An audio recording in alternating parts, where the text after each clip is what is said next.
안녕하십니까. 한국회사법학회 연구이사 이수진이라고 합니다.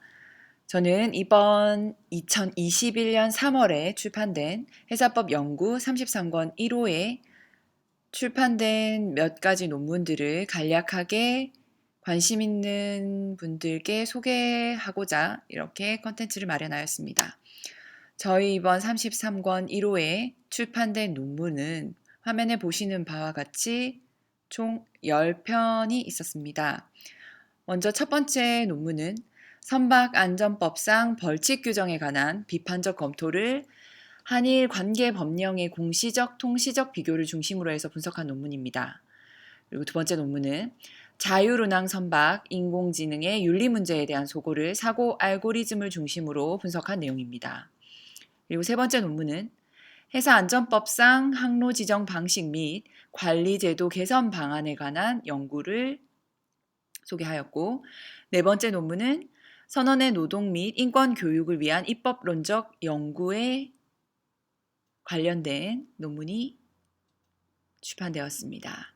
그리고 다섯 번째는 지방자치단체의 해상 경계에 관한 연구, 그리고 여섯 번째는 선박 건조 보험 약관상 조선소 내 선박용 LNG 연료 공급과 관련된 주요 쟁점에 관한 연구를 한 논문이 출판되었고, 일곱 번째는 디지털 플랫폼 기반의 국내 선박 관리 산업에 관한 연구, 그리고 여덟 번째는 어선원 노동 협약 비준의 필요성과 입법론적 연구를 발표하였습니다.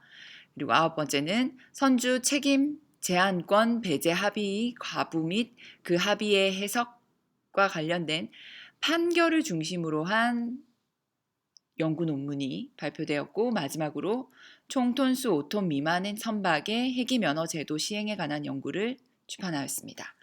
그럼 이 10편 각각의 논문에 대한 간략한 소개를 조금 더 해보도록 하겠습니다.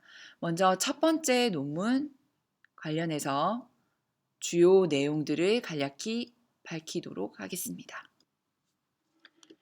첫 번째 논문은 선박안전법상 벌칙 규정을 비판적으로 접근하면서 그 접근의 기준을 한일 관계 법령을 검토하는 방식으로 분석하고 있습니다.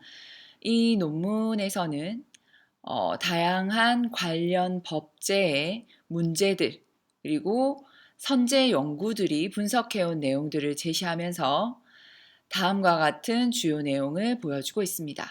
먼저 첫 번째로 한국의 선박안전법을 위시한 해사법에서는 중형주의와 상진형법적 문제가 여실히 드러나고 있고, 이에 대한 이해를 증진하면서 제도 개선의 발판을 마련하기 위해서는 단순한 그냥 법령 비교가 아니고 사회상 심층적 분석을 통한 비교법적 방법론의 도입이 정말 중요하게 필요할 것이다 라는 이야기를 해주고요. 두 번째로 우리나라 현행 선박안전법과 형법, 그리고 일본의 현행 선박안전법과 형법을 공시적으로 비교해 본 결과 우리나라 선박안전법 벌칙 규정은 그 위반 구성 요건이 불명확할 뿐만 아니라 자체적으로도 정합하지 않고 형법 규정과 비교했을 때도 형량이 불균형하다라는 비판의 대상이 될 수 있음을 밝히고 있습니다.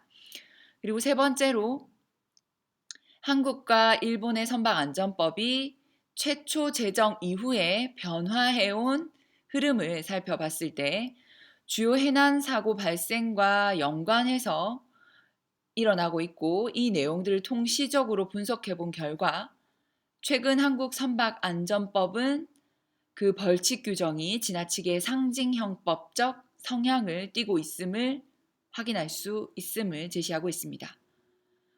이런 상징주의적 입법은 결론적으로는 실제적 효과를 가져오지 못한다는 비판도 가능함을 또한 밝히고 있습니다. 이런 세 가지 분석 결과와 비판점을 이유로 저자는 한국 선박안전법 벌칙 규정의 전체적인 개정 작업이 불가피함을 밝히면서 논문에서 지적하고 있습니다. 그리고 두 번째 논문인 자율운항 선박 인공지능의 윤리 문제에 대한 소고에서는 현재 많은 논의가 이루어지고 있고 박차를 가하고 있는 자율운항 선박에 대한 논의에서 사전적으로 검토해야 될 윤리적 측면을 제시하고 있습니다. 어쨌든 완전 자율운항 선박은 인간의 개입 없이 설계자가 설계한 알고리즘에 따라 최적의 결정을 내리게 돼 있고, 이런 인공지능의 예측 불가능성을 그 인공지능 자체의 자율성에 의존해서 이루어지는 문제는 결국은 인간에 의해서 설정된 알고리즘이 개입되지 않을 수 없다는 걸 제시하고 있습니다.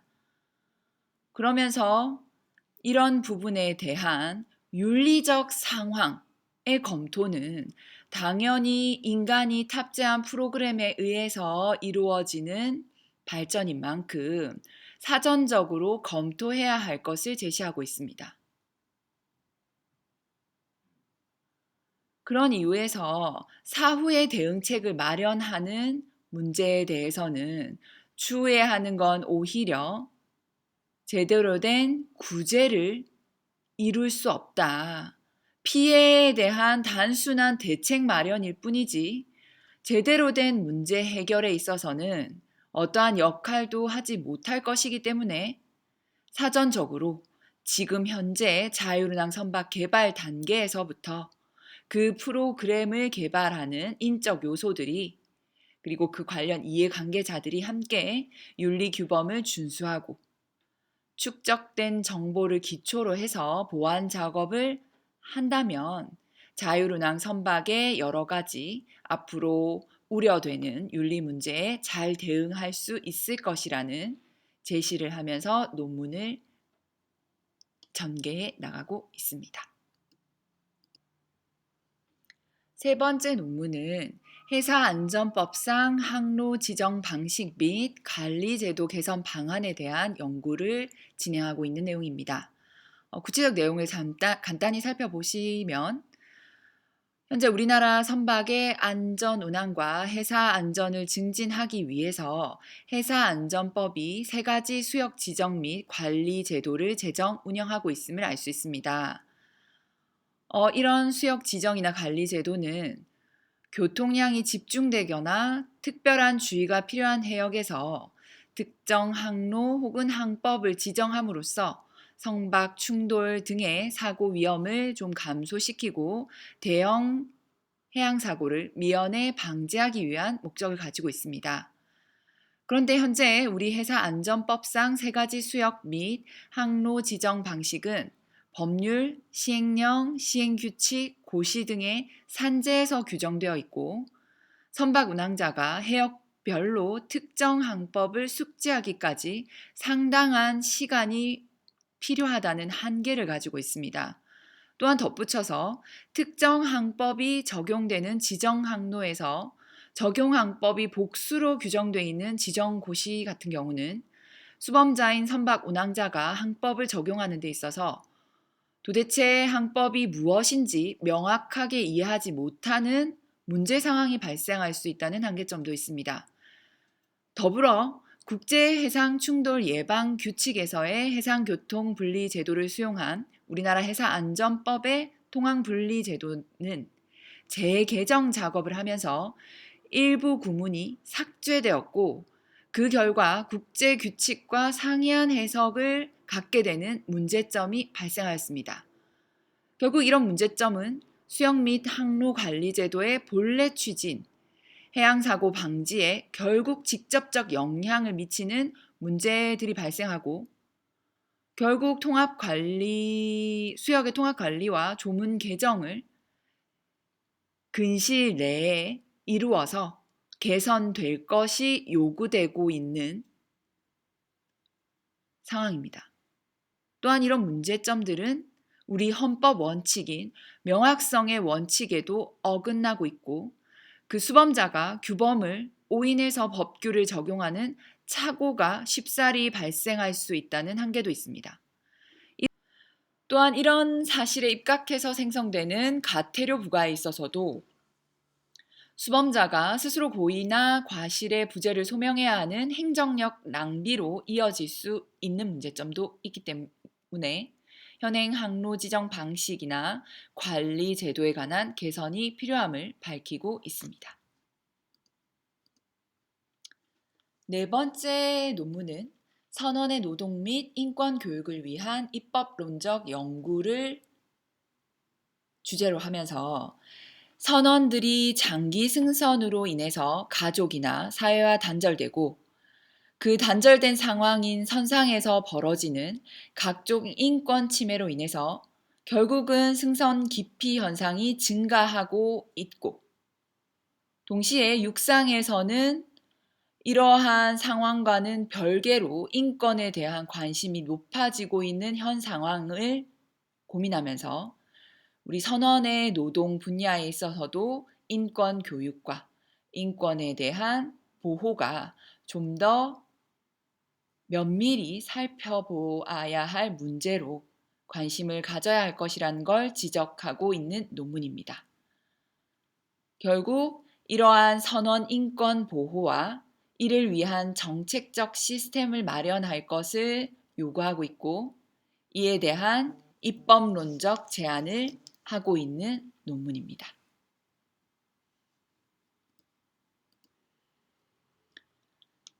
다섯 번째 출판 논문은 지방자치단체의 해상 경계에 관한 연구입니다. 해당 논문에서는 우리나라의 지정학적 특성상 바다는 자원의 보고로 봄이 확실하고 그 경제적 가치가 매우 크기 때문에 그 관할권을 둘러싼 인접 지방자치단체 사이의 분쟁이 빈번히 발생하고 있는 현실을 지적하면서 이러한 분쟁은 결국 우리 지방자치의 발전이라든지 바다를 포함한 국토의 효율적 이용을 저해하는 문제를 발생시키고 있음을 지적하고 있습니다.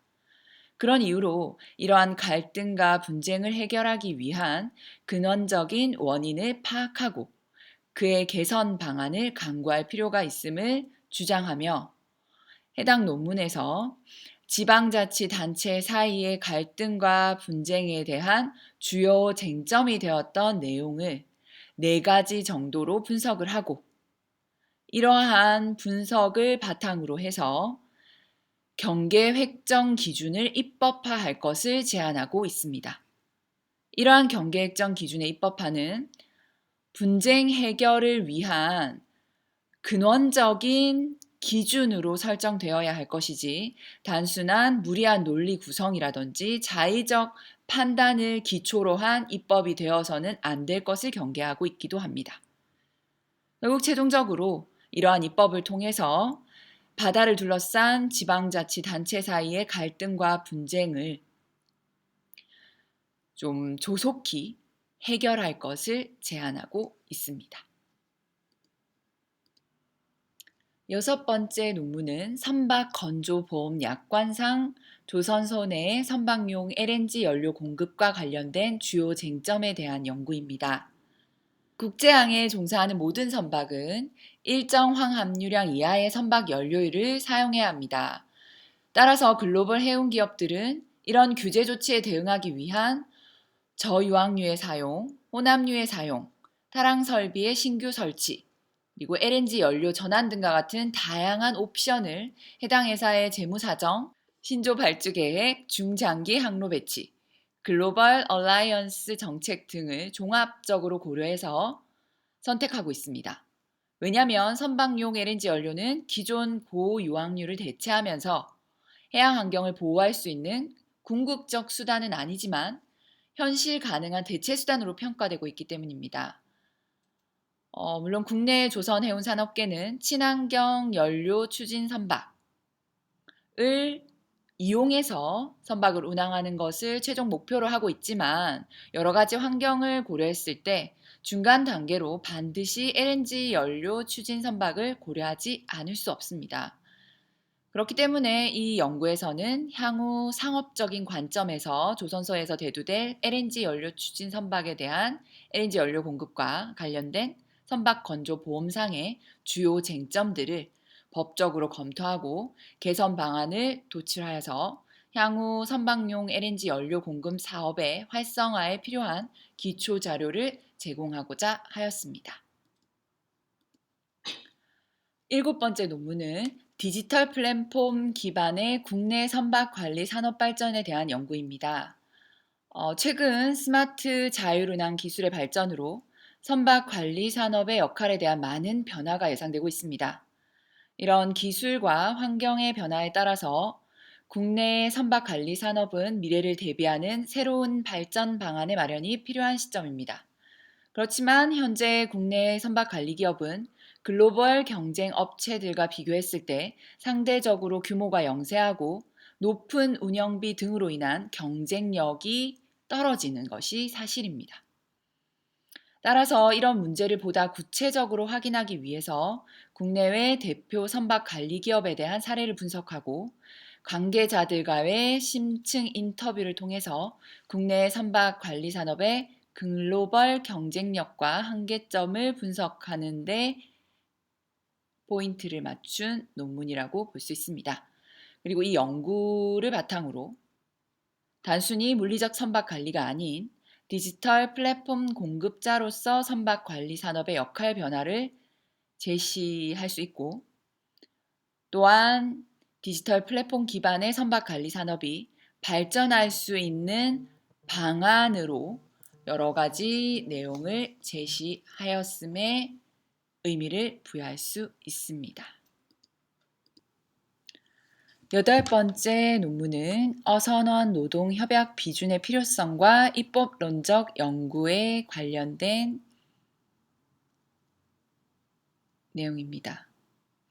2007년 어선원 노동협약은 어선원의 근로조건, 거주 설비 및 식량, 산업 안전, 보건, 그리고 의료 관리 및 사회보장 등 양호한 근로 및 생활 조건을 보장하고 향상하는 데에 목적을 두고 있었습니다.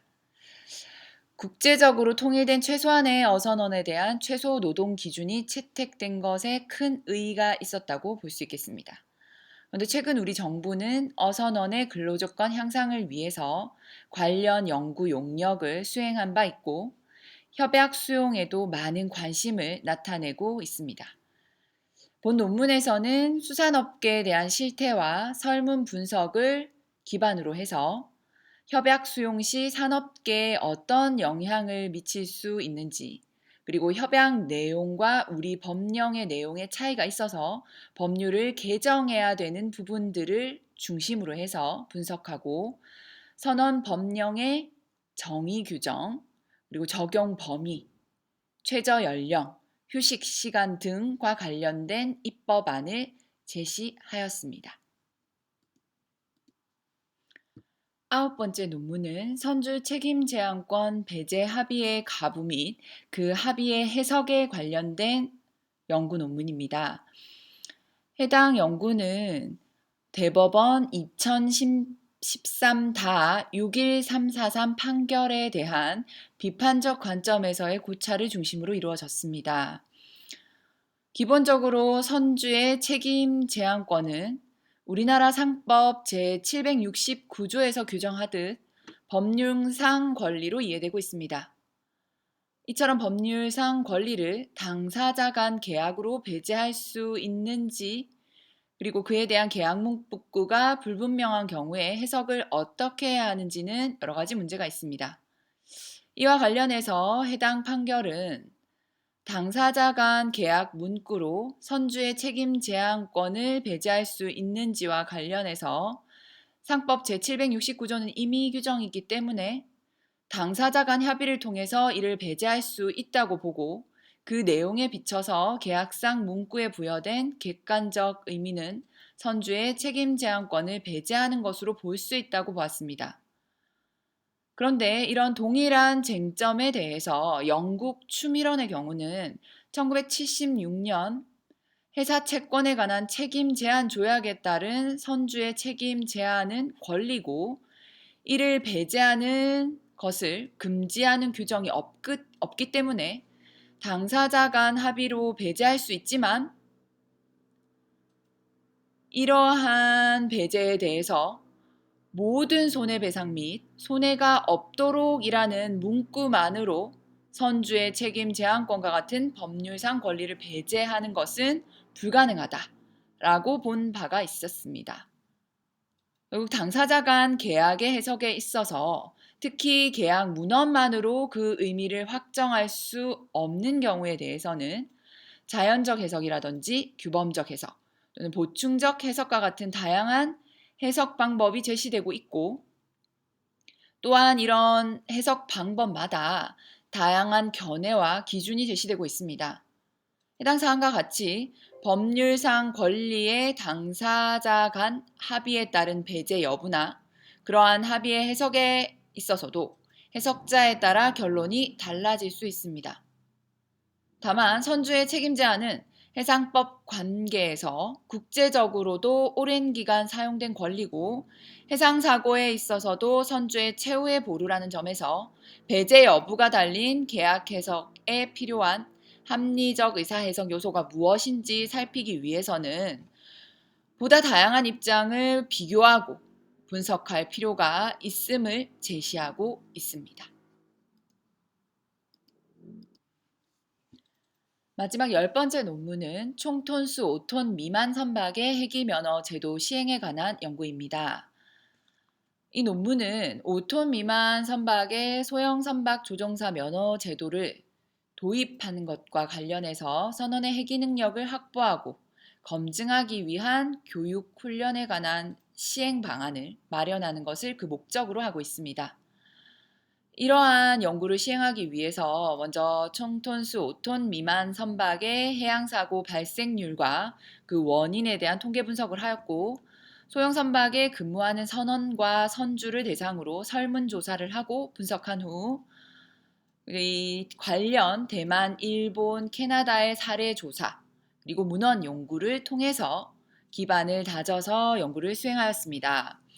총톤수 5톤 미만 선박의 소형 선박 조종사 면허 제도 도입과 함께 시행되어야 할 선원 교육 과정은 승무 경력을 기준으로 유경험자와 신규 유입자로 구분해서 시행될 필요가 있다고 합니다. 또한 신면허 제도의 정착을 위해서 신규 유입자를 대상으로 한 교육을 별도로 시행하되 해외 사례를 참고해서 교육기간 중 시험평가가 동시에 이루어질 수 있는 방안이 고려될 것을 제안하고 있습니다.